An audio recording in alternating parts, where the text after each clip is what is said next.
दोस्तों, आज से करीबन 29 साल पहले 5 हत्या कर दी गई थी। 1994 में ये हत्या हुई थी।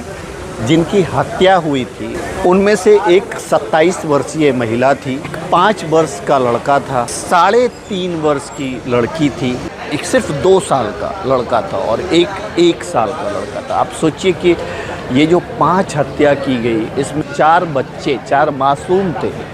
चाकू से गोद गोद के 3 लोगों ने हत्या की थी और तब से ये लोग फरार थे।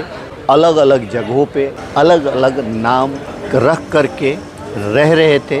Mira Bhayandar Vasai Virar crime branch unit ने फिर से इस केस की तपास शुरू की 2021 में। क्राइम ब्रांच के अविराज कुराड़े जी और उनकी पूरी टीम ने अपने वरिष्ठों के मार्गदर्शन में इस केस पे काम करना शुरू किया और पहली कामयाबी इनको दिसंबर 2022 में मिली। दिसंबर 2022 में पहला आरोपी को पुलिस गिरफ्तार करने में कामयाब हुई। उसके बाद उसके लीड के हिसाब से यूपी के एसटीएफ से भी कांटेक्ट किया और यूपी की एसटीएफ टीम ने मीरा भाईंदर वसई विरार की क्राइम ब्रांच की टीम को इसमें काफ़ी मदद की और इसी वजह से ये जो 2 आरोपी है ये भी पकड़े गए। तीनों आरोपियों को पकड़ने में पुलिस को करीबन 29 साल लग गए। लेकिन ये एक मैसेज देता है कि अगर कोई भी गुनाहगार हो, कोई भी गुनाह करके छुप नहीं सकता, बच नहीं सकता, एक न एक दिन वो कानून के हत्थे जरूर चढ़ेगा।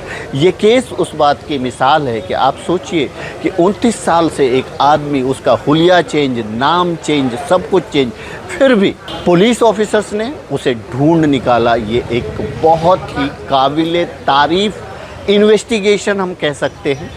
तो मीरा भाईंदर वसई विरार पुलिस को इस कामयाबी की बहुत बहुत बधाई कि ऐसे क्रिमिनल को आपने पकड़ा जो करीबन 29 साल से फरार था। 16/11/94 को काश्मीरा पुलिस स्टेशन के अंतर्गत एक गंभीर हत्याकांड हुआ था जिसके फिरियादी राजनारायण प्रजापति है और इस गुने में जो मयत व्यक्ति है उसमें उनकी पत्नी जगरानी देवी और उनके साथ में उनका एक लड़का 5 साल का जिसका नाम प्रमोद था, एक लड़की पिंकी उर्फ 3.5 साल की थी, मुलगा चिंटू 2 साल का था और एक 3 महीने का बच्चा। ऐसे 5 लोगों का निर्गुण हत्या 3 आरोपियों ने की थी। चाकू से वार करके इनके ऊपर हत्या का मामला दर्ज हो गया।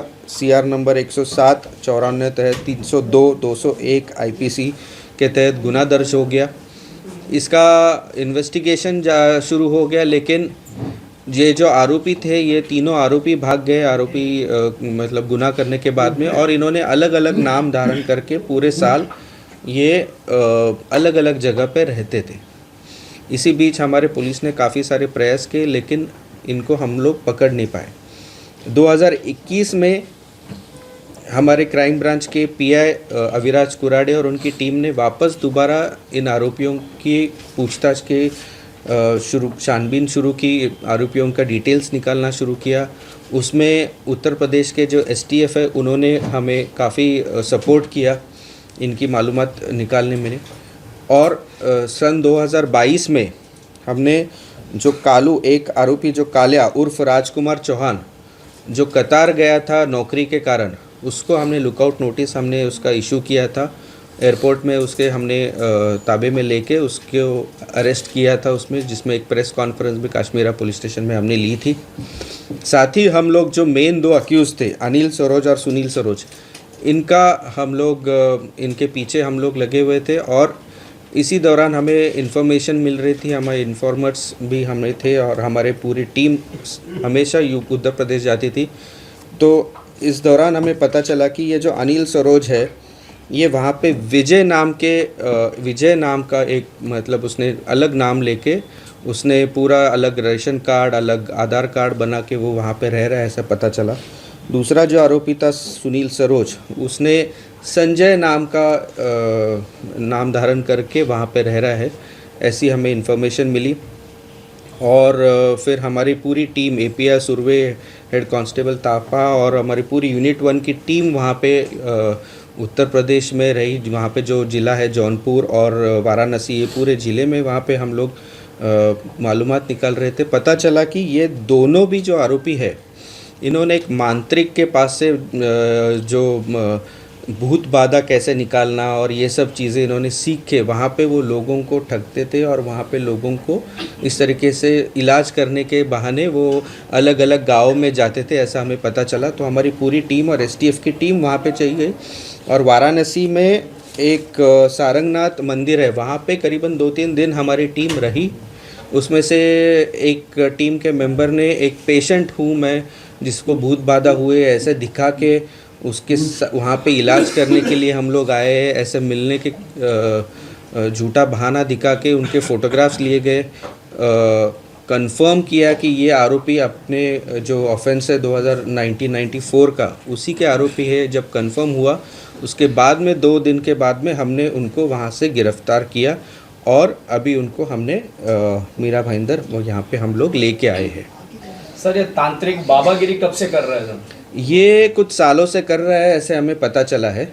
और ये इसके पहले बाबागिरी करने के पहले ये कहीं पे ये दिल्ली में कहीं एक कारखाने में भी काम किया है, ऐसे पता चला है। उसके बाद में हरियाणा और कहीं कहीं जगह पे उत्तर प्रदेश में भी कहीं अलग अलग गाँवों में मोल मजदूरी का भी काम किया है, ऐसे पता चल रहा है। पिछले 30 साल से काफ़ी जगह पे इन्होंने नाम बदल बदल के रह रहे थे। उनके किसी भी जो रिलेटिव्स है, क्लोज रिलेटिव्स, उनको भी पता नहीं था कि ये लोग कहाँ रहते हैं, क्या करते हैं।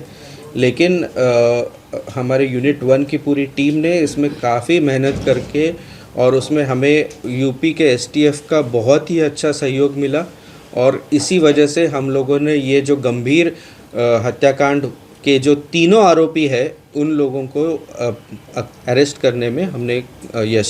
सर, ये हत्याकांड कैसे हुआ था? उन्होंने जो क्राइम घटना को अंजाम दिया था, किस प्रकार से दिया? 1994 में जो फिरियादी है राजनारायण प्रजापति, उसके बगल में ये आरोपी रहते थे। उनके जो बड़े भाई थे गुलाब चंद सरोज, इनका झगड़ा हुआ था और ये गुलाब चंद सरोज का 3000 रुपये और एक बार कपड़े की सूटकेस चोरी हो गई थी। इसके चक्कर में इन्होंने जो फिरियादी है उसकी पत्नी और इनके ऊपर आरोप किए थे। उस पर से दोनों फैमिलीज़ में झगड़े हो गए थे और उसके बाद में जो फिरियादी है राजनारायण प्रजापति के जो बच्चे वो हमेशा घर के बाहर बैठे रहते और उनके रोने की आवाज़ आती। इससे काफ़ी बार इनके झगड़े हुए थे और इस झगड़े के दौरान जब गुलाब चंद बाहर गए थे काम के चक्कर में, तो ये तीनों आरोपियों ने चाकू से इन 5 लोगों की गंभीर रूप से चाकू से हत्या करके ये लोगों ने वहाँ से फरार हो गए थे।